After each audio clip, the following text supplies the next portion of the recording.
Tuhan bersamamu.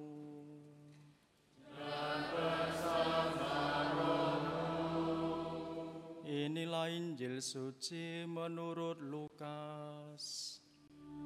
Dimuliakanlah Tuhan.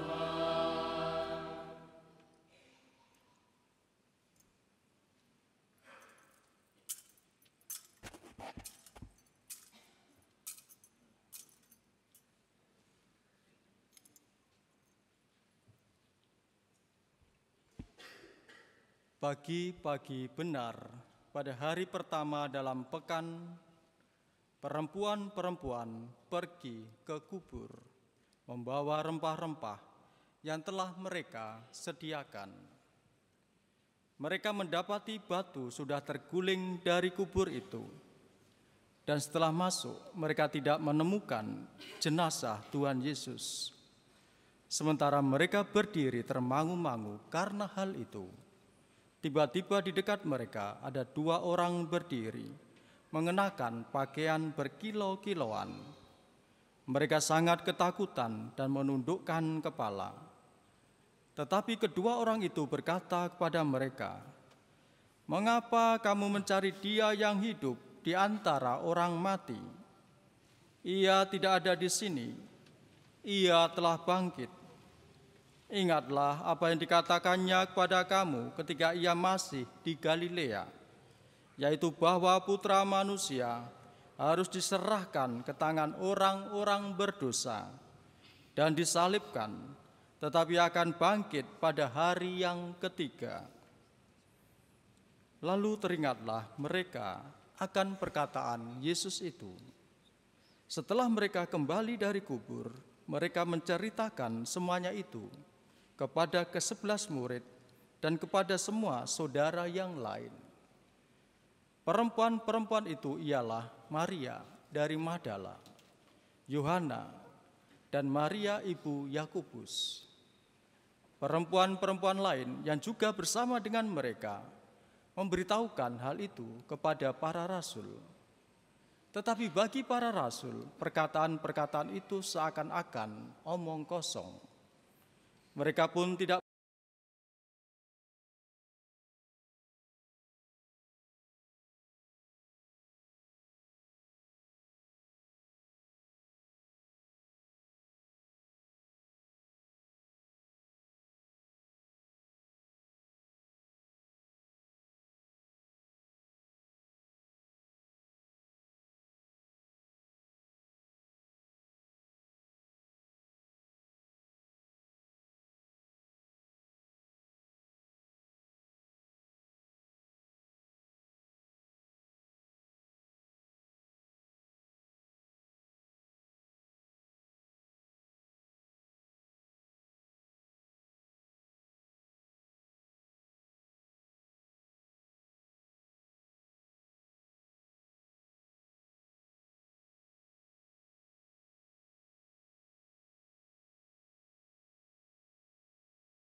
berjalan dengan mulus.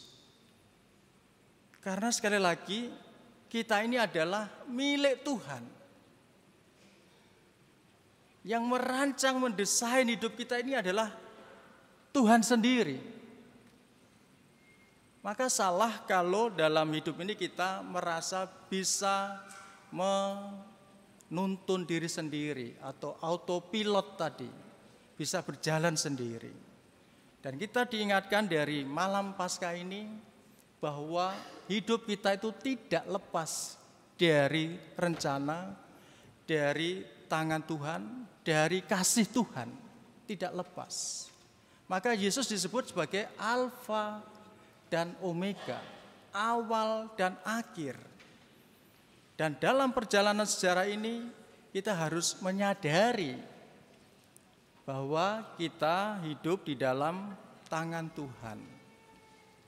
Bahwa Tuhan senantiasa menyertai kita.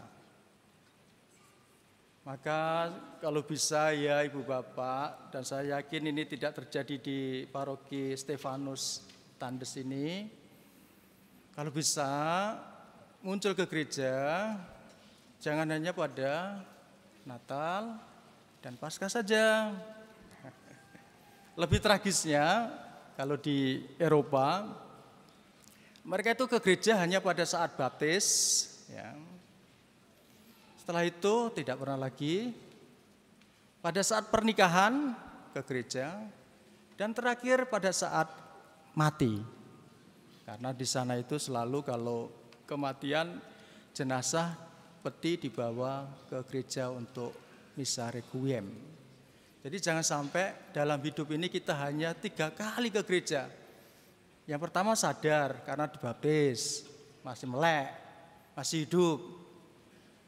Yang kedua waktu perkawinan, wah senang. Yang ketiga sudah enggak sadar karena sudah jadi jenazah. Kalau bisa ya setiap hari kita menghadiri Ekaristi. Karena pada waktu Kamis Putih kemarin kita diingatkan bahwa Yesus sendirilah yang menyuruh kita untuk hadir misa. Perbuatlah ini sebagai kenangan akan aku setelah